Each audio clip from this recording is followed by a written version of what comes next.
La TVT au cœur de l'information.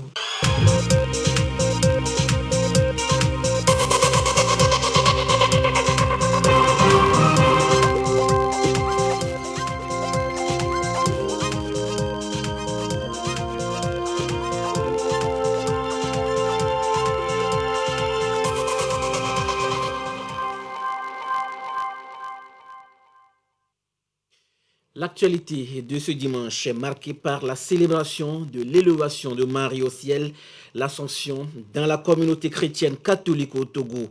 Nous irons sur une paroisse pour vivre les temps forts de la messe dominicale en début de journal.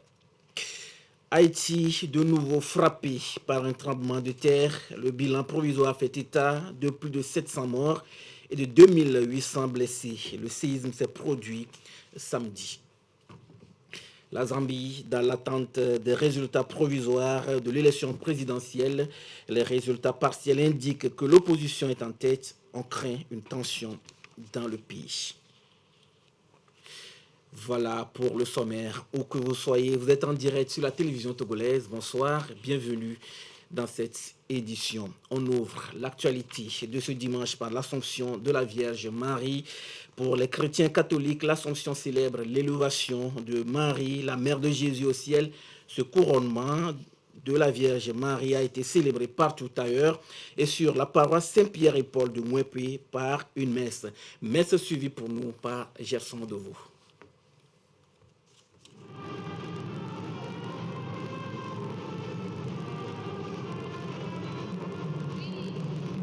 De sa vie terrestre, la Vierge Marie a été élevée dans son âme et dans son corps, dans la gloire de son Fils. Une solennité célébrée un peu partout ce dimanche par les chrétiens catholiques. À la paroisse Saint-Pierre et Paul, la solennité a été concélébrée par Monseigneur Nicodème Mariga. En cette solennité de l'Assomption de la très sainte Vierge Marie, l'Église nous fait contempler son élévation et sa glorification auprès de son Fils. Si ce mystère n'a été publié comme un dogme qu'en 1950 par le pape Pie XII, après consultation des évêques du monde entier, la vérité de foi qui le renferme est attestée depuis les débuts de l'Église. En elle, nous avons la certitude que nous aussi nous participerons un jour au mystère de la résurrection.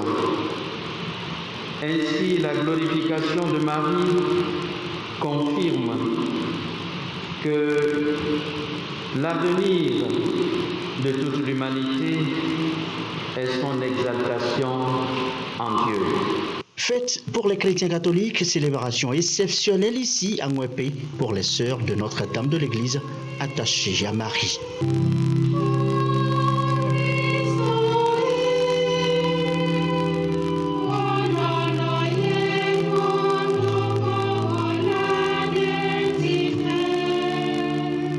Oui, cette femme, couronnée d'étoiles, la lune sous les pieds, c'est bien Marie, la mère du Rédempteur, célébrée par toute l'Église, ici et ailleurs, ce dimanche. Et justement, à propos de cette solennité, le président de la République, Faure Sozimana Gnassingbé, a tuité en ces termes, en ce jour sacré pour l'Église. Je souhaite une glorieuse fête d'Assomption à toute la communauté chrétienne, que cette célébration fortifie notre foi et nous imprègne de la lumière, de l'amour et du vivre ensemble. Voilà le contenu du tweet du président de la République, Faure Sozimana Gnassingbé, à l'occasion de la célébration de l'Assomption. Direction tout de suite à Takpamé, dans les plateaux, des agents qui étaient sous contrat à durée déterminée à la nouvelle société cotonnière du Togo, NST, bénéficie d'un contrat indéterminé. La signature confirmant cette décision a eu lieu hier à Takpamé, un acte de haute valeur pour les bénéficiaires, vous allez les entendre, une grande motivation pour plus de rendement. Sylvain Abdou, précision. En 2017, Certains agents sont recrutés par la NSTT, nouvelle société cotonnière du Togo, mais sous contrat à durée déterminée CDD. Aujourd'hui, cette société veut les faire passer du dit contrat au contrat à durée indéterminée CDI. Ce qui justement se fait à travers cette cérémonie où 118 sont définitivement intégrés. Un paramètre pour non seulement contribuer à leur épanouissement, mais aussi les inciter à mettre leur expertise pour améliorer la production et le rendement en vue d'un meilleur résultat au sein de la filière. C'est un signe d'encouragement. Un signe d'encouragement, un signe quand même d'incitation à beaucoup travailler pour mieux produire parce qu'ils n'auront plus d'arrière-pensée pour dire mais je le fais bientôt quand il n'y aura plus les pluies, je serai à la maison. Non, ils sont désormais agents entièrement intégrés et intégrés entièrement à la nouvelle société cotonnière du Togo. 216 000 tonnes la campagne 2019, la production du coton graine est passée à 107 000 tonnes la campagne 2020-2021. Une chute qui nécessite des actions et des engagements pour impulser une dynamique destinée à atteindre les 25 000 tonnes à l'horizon 2025. Et cet acte constitue donc un pas, un élan pour les appeler à donner encore plus dans la production de l'or blanc. L'entreprise attend de nous de donner encore plus que nous avions déjà donné. Les résultats comme tels présentés aujourd'hui ne sont pas très satisfaisants par rapport aux emblavures. Nous sommes encore appelés à donner plus que nous n'en donnions pour que réellement nous puissions motiver plus le terrain, motiver à tous les niveaux les producteurs pour qu'ils puissent se donner à la production de coton pour que les objectifs de la filière soient atteints. La signature du contrat a été couplée de la remise du certificat de reconnaissance à certains agents pour leur fidélité à la filière. Car selon le statut et règlement de la NSCT, après 20 ans continus dans cette société, les agents doivent être encouragés à travers des distinctions honorifiques.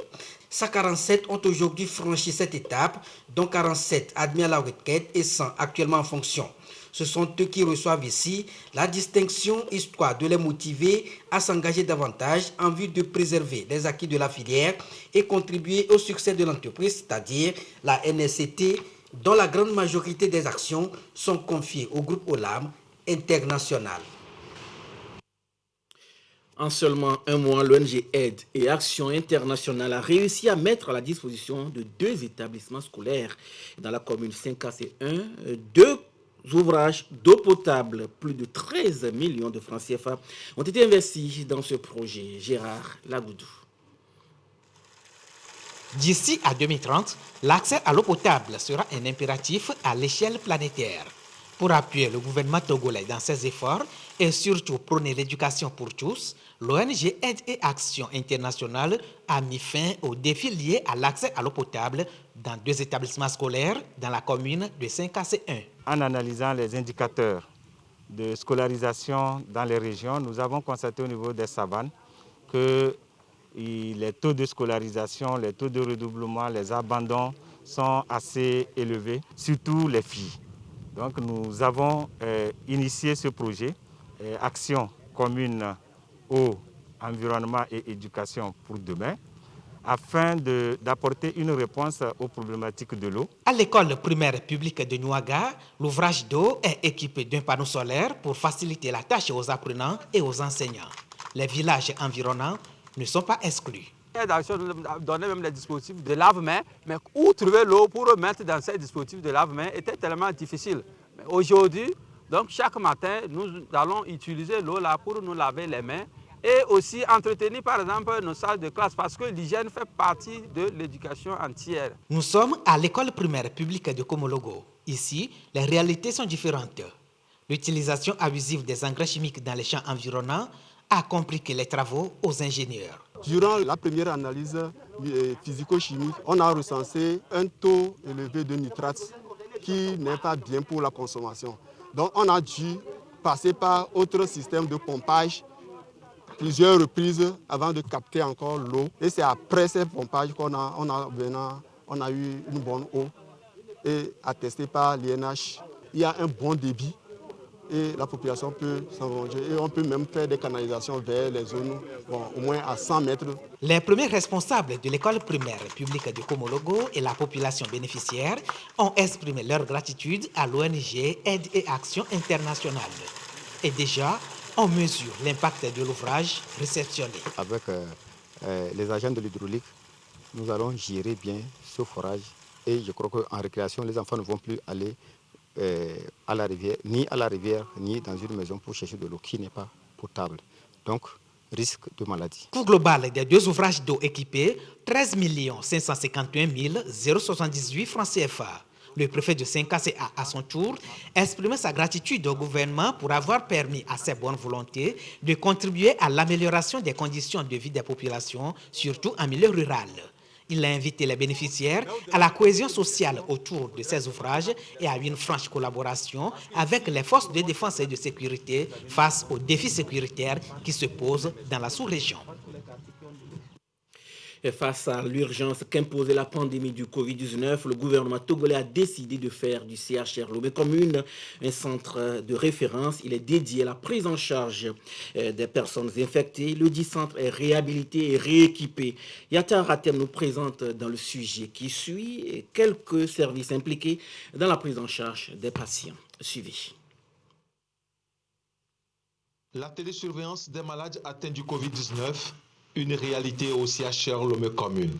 Et c'est depuis cette salle que les malades sont suivis individuellement ou collectivement pour toute intervention. Nous avons en même temps la salle de travail et la salle de surveillance des patients. Donc quand nous travaillons sur les patients en urgence, après les soins administrés, quand nous ressortons, donc c'est ici que nous allons les surveiller pour voir ce qui se passe derrière nous. Donc quand il y a un patient qui présente un pépin, donc vous courez rapidement et puis vous rentrez. Autre réalité dans ce centre, la gratuité des soins. Qu'il s'agisse des soins sanitaires ou de l'accompagnement psychologique. La restauration des malades, quant à elle, est fournie matin, midi et soir, entièrement prise en charge par l'État. Il en est de même pour les produits. Dans le système, nous avons pour rôle d'abord d'aller chercher les intrants et les produits pharmaceutiques et ensuite de le mettre à disposition des malades. Il y a une partie que nous prenons au niveau du magasin Togo 2000, mise en place par le chef de l'État et gérée par un comité de gestion. À ce niveau, nous prenons tout ce qui est consommable. Les patients viennent ici, c'est vrai qu'on les amène à l'hôpital parce qu'ils sont atteints de Covid-19, mais ils viennent avec d'autres comorbidités. Le centre est obligé de mettre en place ces différents traitements que ces malades subissaient avant de venir au CHR. Pour la prise en charge de Covid, nous avons chloroquine que l'État met à disposition. Nous avons de l'azithromycine également qui est mis à disposition pour ce traitement. Et nous avons aussi les anticoagulants également utilisés pour la prise en charge. Pour une meilleure prise en charge de ces patients, un bilan de santé est fait ici dans ce laboratoire. Tous les prélèvements sont identifiés et les résultats remis aux médecins prescripteurs. L'État a investi des moyens pour acquérir et équiper convenablement la salle d'hémodialyse. Ici, nous faisons les bilans biologiques. C'est pour suivre l'évolution clinique du patient. En fait, c'est pour traiter le patient dans sa globalité. Sinon, le test PCR est déjà fait à l'INH. Nous recevons les prélèvements effectués dans la zone rouge chez les patients COVID. Après la réception et la décontamination, nous effectuons les analyses de biochimie, de NFS, d'hémogramme et les analyses de sérologie sur ces prélèvements. Dans cette salle, nous prenons non seulement les patients qui sont infectés par Covid et qui développent une insuffisance rénale aiguë, mais aussi les patients qui ont déjà une insuffisance rénale chronique, qui sont soit déjà hémodialysés ou non, et dans ce contexte de Covid, qui ont aggravé leur état, leur fonction de rein. Donc, nous avons essentiellement 5 machines, mais 2 installées. Ces équipements médico-techniques s'accompagnent d'un circuit strict permettant la protection et la décontamination du personnel et des visiteurs. Un exercice auquel nous nous sommes prêtés sans difficulté à la sortie de la zone rouge. Et au Togo, à ce jour, le nombre de cas confirmés est de 18 154 nouveaux cas depuis hier. Le nombre de personnes guéries est de 15 474, 65 nouveaux guéris depuis hier. Le nombre de cas actifs est de 2361 et le nombre de décès est malheureusement de 165. Un communiqué rendu public par le professeur Moussa Fami Jiawa, ministre en charge de la Santé. Hors du Togo, de la pandémie du Covid-19 par Ebola en Côte d'Ivoire. Un cas du virus Ebola a été signalé hier samedi et cela fait 30 ans que le virus n'était pas apparu dans ce pays. Le cas détecté est une jeune fille en provenance de Guinée et l'OMS, l'Organisation mondiale de la santé, se dit extrêmement préoccupée. La patiente a été placée à l'isolement au CHU de Trècheville. Toujours en Côte d'Ivoire, actualité politique, Afi Nguessan devrait réagir après les sorties de Laurent Gbagbo sur la situation de crise au Front populaire ivoirien FPI. Prenant acte de la volonté de Laurent Gbagbo de créer un autre parti, il a décidé avec ses hommes que ce dernier ne fait plus officiellement partie des instances du FPI. Les feux de brousse, les déchets solides ou liquides, le déboisement et j'en passe sont des faits de l'homme qui menacent sérieusement notre écosystème. Conséquence des inondations, des pics de chaleur, l'élévation du niveau de la mer et des océans. La planète va mal, très mal, selon le rapport 2021 du groupe intergouvernemental sur le climat. L'ONU appelle à la retenue. Ekwesala. Des incendies, des inondations meurtrières comme en Allemagne au mois de juillet ou en Chine. Notre planète va mal. Mais le pire reste à venir selon le groupe intergouvernemental sur l'évolution du climat. Le rapport montre que dans les 20 prochaines années, le réchauffement planétaire, la température moyenne à la surface de la Terre sur une période de 20 ans, devrait atteindre ou dépasser 1,5 degré par rapport à la fin des années 1800. Et cela pourrait même arriver plus vite que prévu. Dans son dernier rapport depuis 7 ans, le groupe estime que le réchauffement climatique pourrait atteindre 1,5 degré d'ici une dizaine d'années. En cause, l'augmentation constante des émissions de gaz à effet de serre dans l'atmosphère. Il est indiscutable que les activités humaines provoquent un changement climatique et rendent les phénomènes météorologiques extrêmes plus fréquents et plus graves. Jusqu'en 2018, le niveau de la mer a augmenté de 20 cm. Le rythme s'est accéléré et la hausse pourrait atteindre les 50 cm d'ici à 2100. Les vagues de chaleur ont doublé en 16 ans. Les épisodes climatiques extrêmes de ces dernières années ne sont qu'un avant-goût de ce qui nous attend si rien n'est fait. L'action doit être menée par les gouvernements. Le G20, qui regroupe les plus grands pays du monde, s'est engagé à réduire de moitié les émissions d'ici 2030. Beaucoup de ces grands pays, la Chine, l'Arabie Saoudite, la Russie, l'Australie, n'ont pas encore présenté des plans plus ambitieux comme ils se sont engagés à le faire à Paris. Ils doivent maintenant le faire et de toute urgence. Les pays en développement doivent aussi jouer leur partition. Le Togo le fait déjà à travers diverses actions. Sensibilisation, opérations de salubrité ou encore reboisement. Le pays s'est fixé pour objectif de mettre en terre au moins 1 milliard de plants d'ici à 2030. Changement climatique, un puissant séisme de magnitude 7,2 a secoué la partie ouest d'Haïti hier samedi. Le bilan s'alourdit à plus de 700 morts, des centaines de blessés ou de disparus. Les dégâts sont importants. Les sauveteurs cherchent des survivants dans les décombres, tandis que l'aide internationale s'organise pour venir en aide au pays le plus pauvre du continent américain. Reportage de nos confrères de Euronews. Le bilan humain du séisme en Haïti s'alourdit à 724 morts selon la protection civile. Le tremblement de terre de magnitude 7,2 est survenu ce samedi à 8h30, piégeant beaucoup de Haïtiens dans leur sommeil et détruisant de nombreux bâtiments dans le sud-ouest de l'île. Plus de 1800 personnes ont été blessées et les 3 hôpitaux de la région ont été rapidement saturés. La logistique d'urgence est mise en péril par l'insécurité structurelle qui mine Haïti depuis des mois. Depuis le mois de juin, la seule route qui mène au sud du pays est contrôlée sur 2 km par des gangs armés.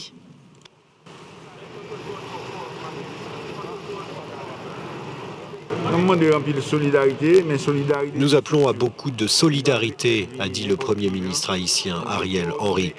Mais une solidarité très structurée. Nous mettons en place une task force pour coordonner l'aide pour que ce qui s'est passé après le séisme du 12 janvier 2010 ne se reproduise plus.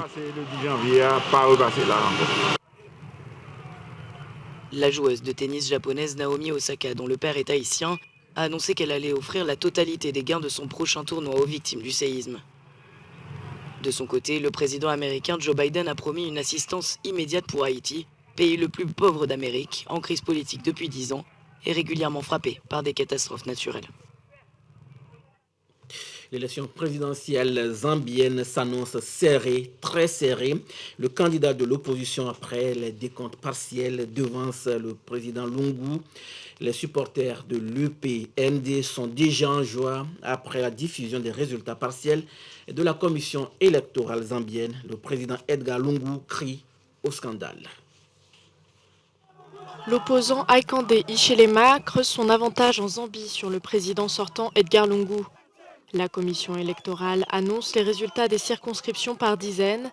Malgré de fortes variations entre les régions, Hakainde Hichilema semble garder son avantage. Charles Melupi, l'un des porte-parole de l'opposition, a appelé Edgar Lungu à agir en homme d'État et à admettre rapidement sa défaite pour que le processus de passation de pouvoir et de réconciliation de ce pays puisse commencer. La présidence n'a pas non plus attendu les résultats définitifs pour s'exprimer à son tour, annonçant que le parti du Front patriotique réfléchissait déjà à des recours dans 3 régions. Elle estime que le vote a été caractérisé par des violences, rendant l'exercice nul. La mission demande instamment à tous les dirigeants politiques et à leurs partisans de ne pas entreprendre d'actions susceptibles de porter atteinte à la paix et à la stabilité du pays. Samedi, les observateurs de l'Union africaine ont noté que les élections s'étaient déroulées sous tension. Quelques affrontements ont eu lieu et des troupes supplémentaires ont été envoyées dans 3 régions. 2 personnes ont été tuées dans le nord-ouest du pays, dont le président du Front patriotique. La commission a ouvert une enquête sur les circonstances de son décès. En attendant les résultats définitifs qui ne pourraient arriver que lundi matin, les Zambiens s'interrogent sur les intentions d'Edgar Lungu. Autre actualité nationale, l'Inde célèbre ce 15 août le 75e anniversaire de son indépendance. La communauté indienne au Togo a commémoré l'événement autour de son ambassadeur ce dimanche. Occasion de passer en revue les grands défis de l'heure et de poser les jalons pour une communauté indienne plus unie et plus indispensable au pays hôte. Ramdan Bassina. Pour les 75 ans de l'indépendance de leur pays, la communauté indienne résidant au Togo n'a pas voulu se faire compter l'événement. Elle fête ce jour à la manière typiquement indienne.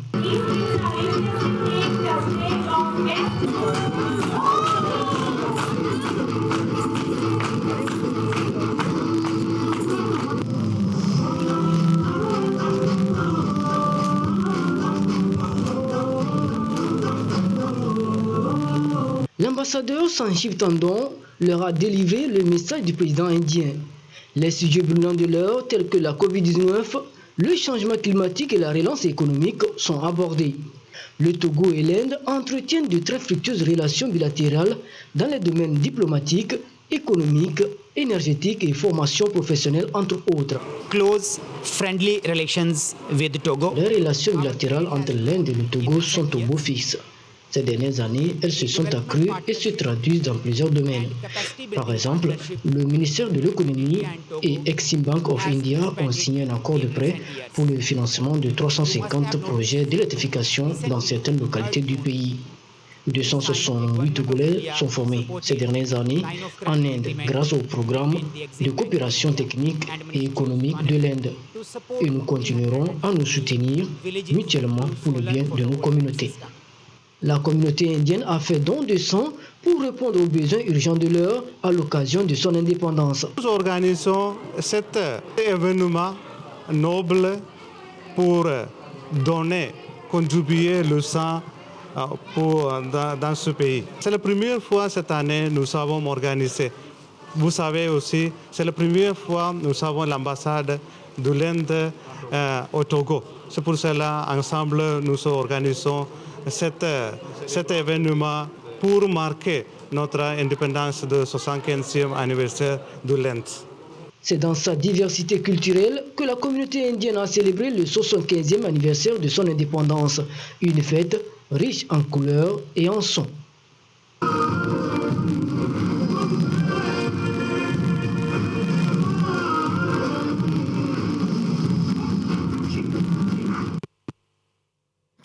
La jeunesse togolaise a aussi un incroyable talent. Les jeunes émergent, les jeunes émergents, on en trouve dans plusieurs domaines. Ils sont écrivains, musiciens, réalisateurs et j'en passe. Ils sont aujourd'hui des références pour la jeune génération. Et ce soir, nous avons fait un zoom sur certains que je vous laisse découvrir dans ce sujet de Dadja et de Dodowari.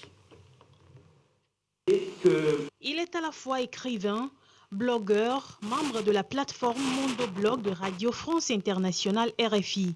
Grâce à sa plume, Aïe Renaud Dossavi a remporté déjà plusieurs prix ici au Togo et ailleurs. Renaud Dossavi est l'un des jeunes Togolais les plus dynamiques de la scène littéraire actuellement. Aujourd'hui, quand on le lit, on sent qu'il y a un travail d'écriture, un travail qui a été fait sur soi-même, un travail de lecture, un travail de documentation qui a été fait et qui fait de ses œuvres des œuvres qualitatives. Cela est prouvé par ces prix qu'il gagne. Autre étoile montante, Joël Tchédiré. Lui est producteur, réalisateur et directeur de festivals. Le jeune cinéaste, à travers ses productions, donne une marque singulière au cinéma togolais.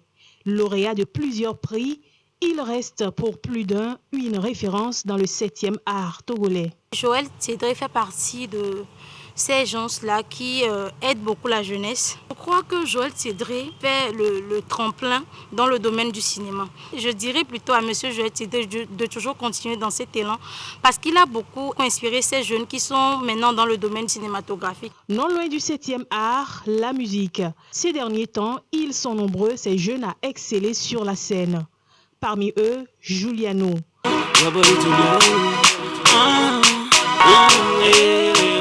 Ce jeune prodige s'est fait remarquer en 2020 avec son titre Rosla. L'artiste Juliano est un jeune artiste togolais qu'on a découvert très récemment, mais qui, comme vous l'avez dit, émerge énormément parce que justement, il fait du très bon travail. Et à travers les messages qu'il véhicule dans ses chansons également, on a de la sensibilisation. Il y a de la motivation à l'endroit de la jeunesse pour qu'ils comprennent que pour obtenir des choses dans la vie, il faut du travail. Il faut vraiment beaucoup d'engagement personnel. Et au-delà de ça, on peut être un jeune artiste, sortir de nulle part, mais devenir une référence aujourd'hui dans le domaine de la musique. Sur scène, celui qui se fait appeler Tube Boy fait rêver toute la jeunesse amoureuse de la musique.